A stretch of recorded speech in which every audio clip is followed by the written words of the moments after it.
Durante 12 anos eu acreditei que meu marido estava lutando comigo para pagar as contas, até que um e-mail que ele esqueceu de fechar revelou que ele estava secretamente planejando se divorciar de mim e escondendo uma herança de 3.200.000 dólares que eu jamais soube que existia. Fui casada por 12 anos antes de descobrir que o homem que eu achava que conhecia era um completo estranho. Não éramos ricos, mas também não éramos pobres. Estávamos naquele meio termo em que você controla os gastos e fica feliz com pequenos bônus ou liquidações de feriado. Durante muito tempo compartilhamos um único carro. Eu trabalhava como enfermeira, me desdobrando em turnos longos e finais de semana, enquanto ele era um desenvolvedor freelancer, em casa o dia todo, muitas vezes no sofá com seu laptop, dizendo que estava em uma ligação. Eu acreditei nele. As coisas começaram a desmoronar aos poucos, há cerca de um ano. Tivemos uma briga nada grave, apenas uma daquelas típicas discussões de casal sobre dinheiro. Estávamos planejando trocar a máquina de lavar louça velha, e ele, de repente, disse que não podíamos pagar. Ele ficou estranhamente agressivo com isso. Lembro de ter pensado, nós economizamos para isso, não é?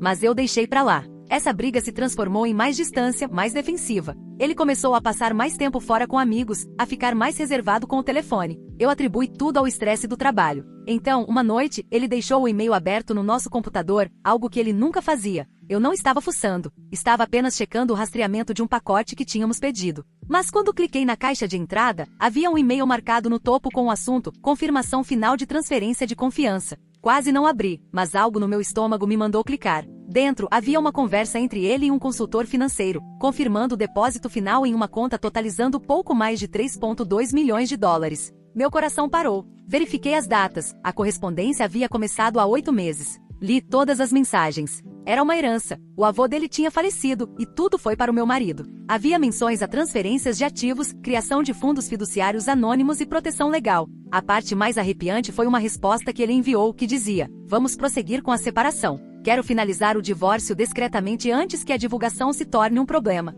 Sentei, sentindo como se tivessem tirado o ar de mim. Ele estava planejando se divorciar de mim secretamente, enquanto escondia milhões de dólares que nunca tinha me contado que existiam. Fiquei olhando para a tela por um bom tempo, com a mão tremendo no mouse. Eu sustentei esse homem por mais de uma década. Construímos uma vida, ou assim eu pensava. Tirei capturas de tela de tudo. Então fiz algo que nunca pensei que faria. Liguei para uma advogada de divórcio, uma que encontrei com ótimas avaliações e reputação de ser implacável. A advogada, uma mulher mais velha chamada Senhorita Carter, ouviu tudo e imediatamente ficou séria, fria como gelo. "Você está sentada em uma mina de ouro", ela disse, "e se jogarmos isso direito, você terá sua parte justa. Mas precisamos ser muito cuidadosos." Ela explicou que a herança não é necessariamente propriedade do casal, a menos que fosse misturada com outros bens ou se eu pudesse provar a intenção de enganar no contexto do casamento. Por sorte, ele havia colocado tudo por escrito. Passei as próximas semanas fingindo que nada estava errado. Ainda jantávamos juntos, eu sorria, fazia piadas, até iniciei o sexo uma vez, e odiei cada minuto disso. Mas eu sabia que precisava evitar que ele suspeitasse. Ele estava esperando o momento certo para me entregar os papéis do divórcio. Eu podia sentir. Ele começou a fazer comentários estranhos sobre novos começos e a perguntar se eu ainda nos via juntos daqui a 10 anos. Enquanto isso, a senhorita Carter e sua equipe estavam montando uma estratégia. A senhorita Carter me instruiu a fingir que estava tudo bem. O conselho dela foi direto: não o confronte ainda. Deixe que ele venha até você. Deixe que ele cometa o erro.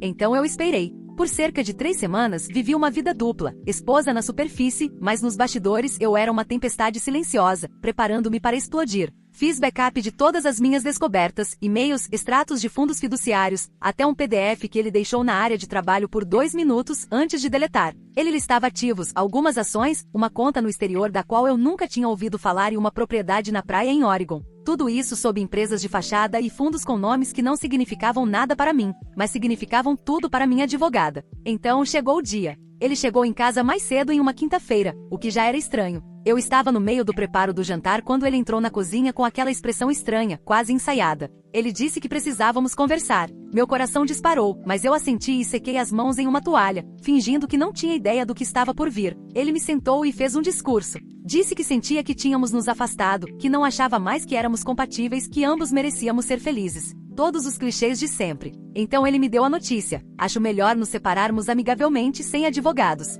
Podemos manter as coisas simples." Eu mantive minha expressão inalterada. Ele interpretou como choque, é claro. "Eu serei generoso", ele acrescentou rapidamente. "Quero que você fique bem. Não vou brigar por nada." Aquela parte quase me fez rir, mas eu não o fiz. Ele tinha uma pasta com papéis já preenchidos, documentos de divórcio pré-redigidos que não mencionavam sua herança. Olhei para eles e disse que precisava de tempo. Ele sorriu, aliviado, e beijou minha testa como se estivesse me fazendo um favor. Aquele beijo me deu calafrios. Na manhã seguinte, liguei para a senhorita Carter.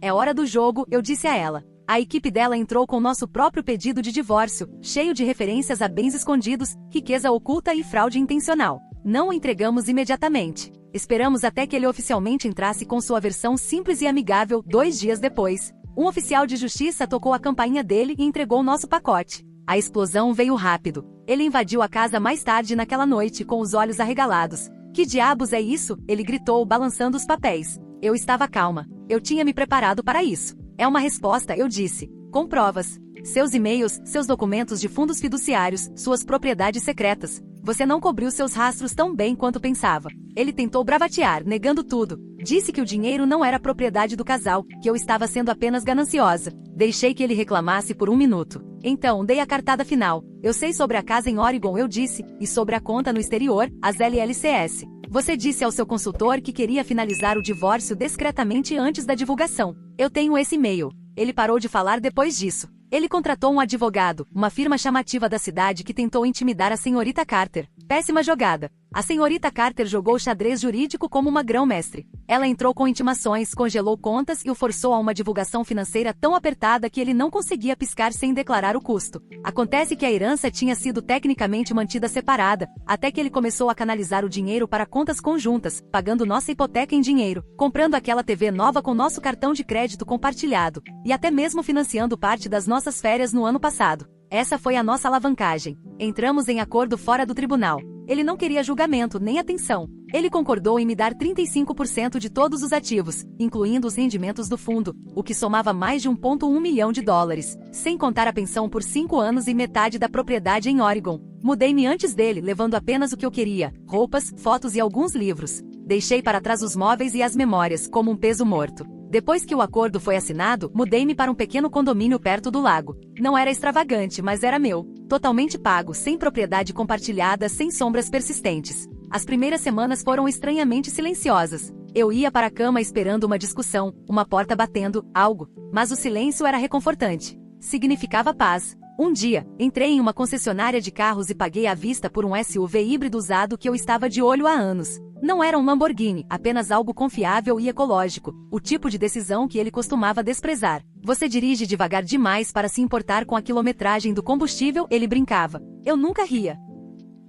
Mudei meu número de telefone, o bloqueei em tudo e pedi aos amigos que parassem de repassar as mensagens dele. No começo, ele tentou de tudo, e-mails, mensagens, até enviou uma carta através de seu advogado, insinuando que eu estava reagindo emocionalmente e se poderíamos começar de novo e tentar novamente. Eu não respondi. Não havia mais nada a dizer. O mais louco é que com o dinheiro veio a clareza. Eu não era rica de verdade, daquelas que têm iate e ilha particular, mas eu tinha liberdade. Eu podia ir ao supermercado e não me estressar com a marca de queijo a comprar. Comecei a trabalhar meio período em uma clínica local, em vez de fazer plantões duplos só para pagar as contas. Eu dormia melhor, minha dor nas costas desapareceu. Comecei a rir de novo, gargalhadas de verdade, daquelas que fazem a barriga doer. Mas algo ficou comigo. Não era ressentimento, nem mesmo arrependimento. Era mais como uma percepção, a facilidade com que alguém pode te trair enquanto mantém um sorriso perfeitamente educado no rosto. Por 12 anos eu tinha compartilhado a cama com um homem que planejava me cortar de sua vida como uma transação comercial, de forma fria e calculada.